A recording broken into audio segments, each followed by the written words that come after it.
te dinga khanto namaste na peni 15 June 1955 na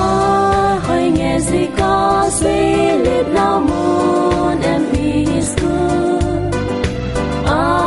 thằng xăm xì chạy tiếng lê lâu ba in là riêng mây KBS Center mỗi vòng buông sang khay buông màu